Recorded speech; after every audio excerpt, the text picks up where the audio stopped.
Et bonjour à tous et bienvenue, je suis Mathis de la chaîne Pokécollect. Aujourd'hui on se retrouve pour une nouvelle vidéo. Dans cette vidéo je vais parler du set Tempête Argentée. C'est le dernier set du bloc épée bouclier et donc est-ce que c'est un bon set à collectionner? Est-ce qu'il y a réellement un investissement derrière? Et est-ce que les objets scellés sont plutôt jolis à être collectionnés et à être ouverts? En tout cas, si cette vidéo vous plaît, n'hésitez pas à liker, à commenter, à vous abonner à ma chaîne YouTube pour ne rien louper aux prochaines vidéos qui vont sortir. Et moi je vous dis bon visionnage.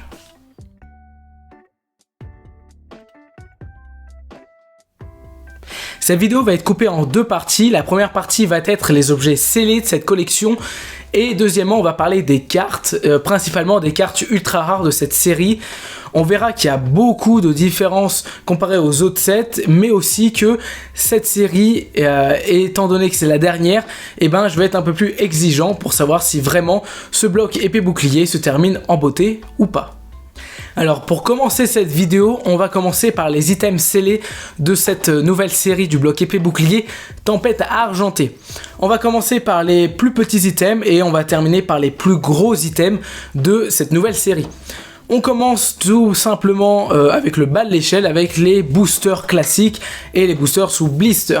Alors on a comme Pokémon qui illustre cette série Lugia. Alors c'est vrai qu'on avait l'habitude d'avoir par exemple Noctali, Voltali, Dracofeu sur ces illustrations, avec Arceus par exemple. Et là, on revient un petit peu avec des Pokémon qui n'ont pas l'habitude d'être sur des boosters. Et c'est plutôt cool parce que je trouve un petit peu qu'on est toujours avec les mêmes Pokémon sur les illustrations de boosters. Et ça change un petit peu et je trouve ça beaucoup plus cool. Ensuite, on va avoir les displays deck coffret dresseur d'élite. Alors, qu'est-ce que c'est?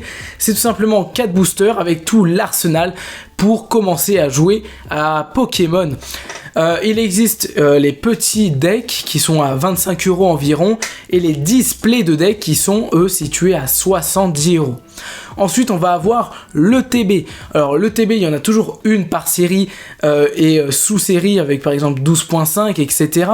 Là on est sur un Pokémon qui illustre cet ETB qui est tout simplement Goopix. Alors le Pokémon, peut-être que c'est pas le meilleur choix de Pokémon, mais en tout cas, je trouve que la display est plutôt... Enfin, le TB est plutôt bien réussi. C'est vrai que ça change parce qu'on a vu souvent Mewtwo ou alors par exemple Giratina et donc y avoir un petit Goopix, ça change et c'est toujours joli de l'avoir dans cette collection. J'en ai fait une vidéo ouverture dedans où je vous présente vraiment tout en détail, où je fais l'ouverture. Il y a 8 boosters avec des protège-cartes, des jetons de dégâts ainsi que des séparateurs de cartes. C'est plutôt intéressant et ça peut même servir de boîte de rangement ensuite quand vous avez ouvert vos boosters. Et ensuite on va avoir le plus gros objet de Pokémon, la display. Alors la display contient 36 boosters dedans et donc en face avant on retrouve le fameux Lugia qui est vraiment l'illustration, le Pokémon principal de cette série. On en reviendra après avec les cartes Pokémon, mais c'est vraiment l'un des Pokémon qui représente le mieux cette série Tempête Argentée, la dernière série du bloc épée et bouclier. Donc on est vraiment bien gâté en termes d'objets scellés. Alors on va parler ensuite de l'investissement qu'il y a derrière et donc est-ce que c'est cool à acheter pour au niveau du prix? Est-ce qu'il y a un réel investissement derrière ou est-ce que c'est cool à ouvrir par exemple pour la chaîne YouTube ou etc. Alors je vais être honnête avec vous, c'est difficile de dire s'il y a un investissement derrière ces objets de cette série Tempête Argentée. Pourquoi? C'est simple, c'est que c'est une toute nouvelle série qui vient de sortir et donc on sait vraiment pas s'il y a un réel investissement derrière. C'est comme par exemple Origine Perdue, on savait pas s'il y a un réel investissement derrière. Mais vu que ce sont des dernières séries qui viennent à peine de sortir, il est ultra difficile de dire s'il y a un investissement derrière. Dans tous les cas, pour moi, l'objet qui est quand même le mieux en termes d'investissement ou d'ouverture, ça reste quand même le TB et la display. C'est des items qui sont sûrs de garder leur prix de base et d'augmenter dans les années à venir. Et les boosters, c'est mieux d'y ouvrir, surtout s'ils sont en loose ou tout simplement en blister. C'est pas des objets qui vont vraiment prendre 200-300 €. En tout cas, pour l'instant, on ne sait pas. On sait pas s'il y a un réel investissement derrière, mais en tout cas, à l'heure actuelle, c'est très difficile à dire s'il y a un investissement derrière ces objets, vu que ce sont, et c'est une série qui vient à peine de sortir il y a moins de 3 mois. Donc là, on pourra en reparler d'investissement dans par exemple 2 ou 3 ans, mais en tout cas aujourd'hui, je peux pas dire à 100% que c'est vraiment cool pour par exemple l'investissement. Par contre, en termes d'ouverture, c'est vrai qu'on est plutôt bien gâté avec les decks, avec les displays, les ETB, etc. Surtout qu'on est sur une série où il y a beaucoup de quantité de boosters, d'ETB par exemple. Donc c'est plutôt cool en termes d'investissement pour l'ouverture. Et vous allez voir quand vous allez voir les cartes qu'il y a dans cette série, c'est plutôt cool et ça donne envie d'ouvrir ces boosters. On va donc parler des cartes, cette fois-ci, de cette série Tempête Argentée. Alors on est plutôt bien gâté dans l'ensemble. Alors je vais pas parler des cartes communes, peu communes, qui sont pas vraiment intéressantes, mais là on va vraiment parler pur et dur des cartes ultra rares les plus intéressantes de cette série. Et donc ensuite on va parler de l'investissement avec ces cartes Pokémon, et donc ça rejoint un petit peu ce qu'on avait avec par exemple les objets scellés. On sait pas si vraiment il y aura un investissement dans le long terme vu que c'est une nouvelle série, mais on va un petit peu parler de l'investissement qui pourrait y avoir parce que ce sont des cartes Pokémon et ça se vendra toujours aussi bien. Et aujourd'hui les prix sont à peu près stagnent, donc on peut dire s'il y a un investissement ou pas derrière. On va donc commencer par les cartes les plus intéressantes de cette série. On va commencer par le fameux Lugia Alternative. Alors cette carte Pokémon, c'est la carte ultime de cette série. D'une, parce que c'est la carte la plus rare, mais surtout parce que c'est le Pokémon qui illustre Tempête Argentée. Ça a toujours été le cas, par exemple avec Dracofeu, avec Arceus. Ce sont des Pokémon qui illustraient des séries et donc sont les Pokémon principales. Et donc c'est pour ça que leurs prix sont toujours plus élevés. Pour le Lugia Alternative, on est quand même sur une carte qui est très très rare, très recherchée, et on avoisine entre les 300 et 400 euros non gradés. En gradé, on peut atteindre presque des 1000 euros si vous atteignez la fameuse note de 10. Ensuite, on aura par exemple le Zarbi. Alors Zarbi, pareil, c'est une carte plutôt sympathique à avoir et qui, elle, se situe aux alentours d'une centaine d'euros. C'est une carte qui est, pour moi, je trouve un peu moins belle que le Lugia, mais ça reste une carte plutôt sympathique à avoir dans sa collection. Surtout que c'est une carte qui, on va voir juste après, peut avoir un réel investissement derrière. Ensuite, on aura toutes les Gold et Rainbow. Alors, il y aura les fameux Lugia, Rainbow et Gold, qui eux avoisinent entre les 50 et 80 euros pour la Gold.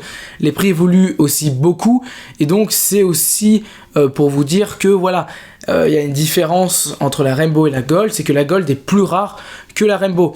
Ça a été le cas par exemple avec Arceus de Star Étincelante. La Gold aujourd'hui est plus chère que la Rainbow. Ensuite, on aura bien sûr toutes les Gold basiques, les dresseurs, etc. Et les Rainbow, on aura aussi les dresseurs, des choses comme ça. Ça, on est entre 10 et 20, 30 euros, suivant la carte. Et c'est toujours intéressant d'avoir ce genre de carte. Ensuite, on va avoir beaucoup de full art dans cette série. Donc, le fameux Lugia V full art, qui est une carte aussi plutôt sympathique dans l'ensemble, qui est aussi jolie. Je pense qu'aujourd'hui, toutes les Lugia de Tempête Argentée sont très jolies visuellement. Et on va avoir aussi le Zarbi Full Art. Donc en fait, toutes les alternatives de cette série vont avoir leur Full Art dans Tempête Argentée. Ensuite, on va avoir d'autres cartes Full Art dans cette série plutôt intéressantes. Et ensuite, on va avoir toutes les V, les V-Star, etc. Donc ça reste une série qui est plutôt bien fournie en termes de cartes ultra rares. Et ensuite, on va parler de l'investissement qu'il y a derrière. Est-ce que du coup, c'est une série qui va être cool en termes d'investissement au niveau des cartes Pokémon ? Alors aujourd'hui, c'est pareil que pour le scellé, c'est difficile de dire s'il y a un investissement derrière.